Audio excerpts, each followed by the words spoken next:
అందరికీ నమస్తే.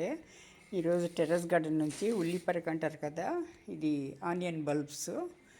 ఇవి చాలా పోషకాలు ఉన్నాయండి ఇందులో. దీన్ని మన పప్పులో కానీ శనగపప్పులో కానీ చేసుకోవచ్చు. కూటులాగా వేపుడులాగా చేసుకోవచ్చు శనగపప్పు. అలాగే మనము మసాలా అల్లం వెల్లుల్లి పేస్ట్ వేసి కోడిగుడ్లు వేసి కూడా చేసుకోవచ్చు అనమాట. ఒట్టి కూడా చేసుకోవచ్చు. పెసరపప్పులో కూడా చేసుకోవచ్చు అండి. చాలా చాలా బాగుంటుంది ఇది చపాతీల్లోకి. టెర్రస్ గార్డెన్ నుంచి ఇప్పుడే ఫ్రెష్గా కోసుకొచ్చాను అనమాట. Thank you. హలో అండి, అందరికీ నమస్తే. ఈరోజు తోటకూర మా టెర్రస్ గార్డెన్ నుంచి కోసుకొచ్చాను. చూడండి, ఫ్రెష్ తోటకూర అండి. చూడండి, ఇది ఫ్రెష్గా చేసుకుంటే చాలా చాలా బాగుంటుందండి. ఆర్గానిక్ తోటకూర ఇది.